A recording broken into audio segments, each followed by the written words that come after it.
Hi, Carpenters. I appreciate all of the questions that have been submitted. We've taken the top 5 questions and we'll address them here today. And so thanks for taking that time to write these things out. First question is, have you guys ever worn a set of tools? And I think that's a legitimate question because I think the people that represent hardworking men and women out there in the field, they need to know where they came from. Most everybody we've got has come in either they've been a foreman or they've been a steward on the job. They've shown some sort of leadership out there, and they got to have a background out there as a card-carrying member wearing a set of bags to get in here as an agent. I know with our executive secretary, Dan Langford, he came in as from the wood framing industry, eventually through structural concrete. Pete Rodriguez, he came in the heavy highway and structural concrete industry. Myself, I come from 4 generations of union carpenters and officially lathers. So I came in through the steel stud framing industry, welding, drywall, anything interior or exterior. I still love strapping on the tools on the weekend, getting out there and getting ready to help with cup opportunity. And it's in our DNA, it's in our blood. So how can the locals be more informative to the membership that are not tech savvy? That's a great question because I'm not the most tech savvy person in the world myself either. But we're trying to bridge the generation gap and we're trying to get into the 21st century and to get information out there in a technical means. But nothing replaces having face-to-face camaraderie of having carpenters here in the hall. So we're working on game plans to where we can bring in not only our union meetings, but our foreman meetings, our stewards meetings, and bringing back committees. And we've got to make sure that we do this all within CDC guidelines, that we've got to have the social distancing, and keeping everybody safe is the #1 priority. But mark my words, we're going to start packing these places back up and getting carpenters back in here so we can interact, because that's what helps us make decisions to run in a good organization. The pandemic is definitely going to affect the way that we train here at our apprenticeship programs. Apprenticeship is still mandatory. There's state guidelines, there's apprenticeship standards, there's contractual issues where people have to come to class. So we're going to have to figure out how to make a better mousetrap. So we're implementing programs that align with CDC guidelines and align with all of the state and federal regulations.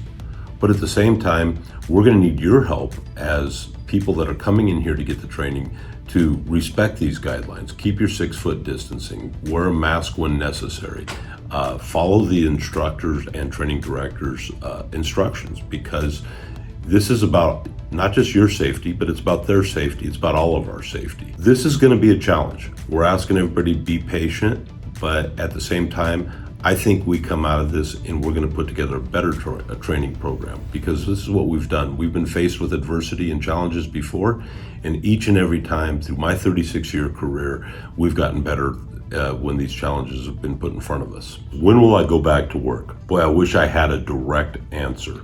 I can assure you that we're working with general contractors on a daily basis to assist and help any way we can to get those job sites back open that might have been shut down due to the pandemic.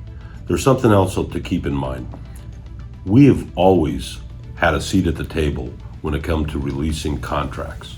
So whether it's federal agencies, state agencies, or meeting with developers on a private market world, we've got to make sure that we're ready to go, that we've got a trained workforce, and that we use our resources to make sure that those jobs happen. That means political action, that means organizing. And so those are obsessions of this regional council, and it's going to remain a priority. In fact, it's going to be ramped up like never before, because this is a 911 situation as we're heading into some economic bumpy times. What safeguards are in place to protect the members' monies? Well, just to explain how the structure works. Every month we have expenditures that are reviewed by the trustees, and they have to be approved by the trustees. Trustees are elected positions. They're the watchdogs of the financial transactions. Then each quarter we have delegate meetings, and the delegates have to ratify the executive board's decisions that voted on each and every expenditure. Then at the end of the year, an independent auditor comes in and audits all of the financial transactions and submits those findings to the Department of Labor. And on a personal opinion here, For those that don't take their fiduciary responsibility seriously, I have no problem to seeing them getting put in jail, because we are put in trust with our members' money, and it should be guarded to the fullest extent. Thanks for the questions. And I just want to tell you, in the future, don't be bashful. Don't be afraid to throw us the tough question, because I like that. You guys deserve to have the right answers. I miss the union meetings.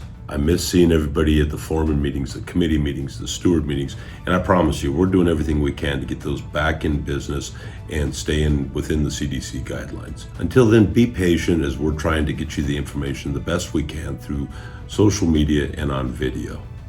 I appreciate everybody, and I look forward to seeing everybody in person in the near future.